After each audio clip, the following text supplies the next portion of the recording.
अधिकार तो बहुत है, कानून तो बहुत है, लेकिन लागू नहीं हो पाता। एक तो अवेयरनेस नहीं है, दूसरा यह है कि भ्रष्टाचार बहुत है। सभी जानते हैं कि बेईमानी करने का इरादा है। जिस तरह से बेईमानी से महाराष्ट्र में चुनाव जीता, उस तरीके से यहाँ का भी चुनाव जीतना चाहते हैं। उन्हीं का वोट लिस्ट से हटाया जाएगा और किसका हटाया जाएगा, और फर्जी वोट जोड़े जाएंगे। पटना 2 दिन की बारिश में डूब रही है सर, आप आए होंगे, रास्ता में देखे होंगे। पटना जो भी है उसको दलदल बना देंगे। मोदी जी अगर 2-4 बार आएंगे तो और दलदल हो जाएगा।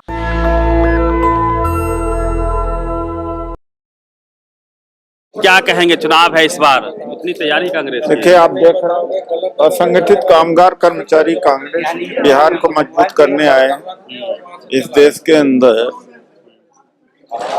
करीब 44 करोड़ असंगठित कामगार हैं, उसमें से सबसे ज्यादा बिहार पे है। और इनके जो अधिकार हैं या जो विभिन्न क्षेत्रों में है, जैसे खेतीहर मजदूर है या कंस्ट्रक्शन क्षेत्र में है, स्ट्रीट वेंडर्स है, सिक्योरिटी बहुत बड़ा सेक्टर होता जा रहा है, वो भी है। और जो रिटेलर्स है, रिटेलर्स में बहुत है।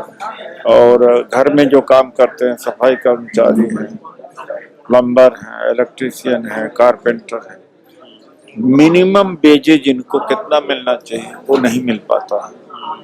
और तमाम सारे सरकार के द्वारा इस तरह के प्रावधान और कानून है कि इनको भले काम न मिले तो भी स्कॉलरशिप, शादी विवाह में मदद सहायता सरकार कर सकती है और भत्ता भी मिल सकता है। जबकि इनके पास काम ना हो तब, और काम हो तो इनका जो मिनिमम वेजेज होता है, जो कम से कम इनका जो मजदूरी है वो मिलना चाहिए, लेकिन वो भी नहीं मिलती है। वो टाइम कराया जाता है और कम पैसा दिया जाता है। और जो काम मजदूरों से कराना है वो मजदूरों से न करके वो काम ये लोग मशीनों से करा लेते हैं, फर्जीवाड़ा हो जाता है।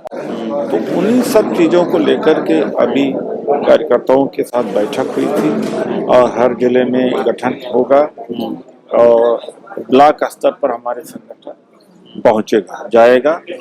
और यही वजह सर पलायन सबसे अधिक बिहार से होता है। यही कारण है सब।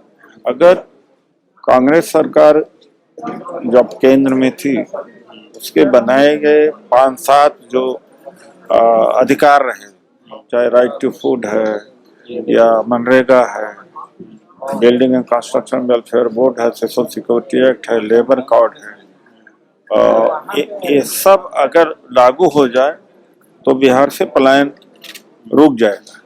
लेकिन अधिकार तो बहुत है, कानून तो बहुत है, लेकिन लागू नहीं हो पाता। एक तो अवेयरनेस नहीं है, दूसरा यह है कि भ्रष्टाचार बहुत है और राजनीतिक लोगों का जो विल पावर है वो भी नहीं। सवाल सर ये भी है कि बिहार में अभी SIR चल रहे हैं, उसको लेके बवाल है, कांग्रेस पार्टी भी सड़क पे आई थी।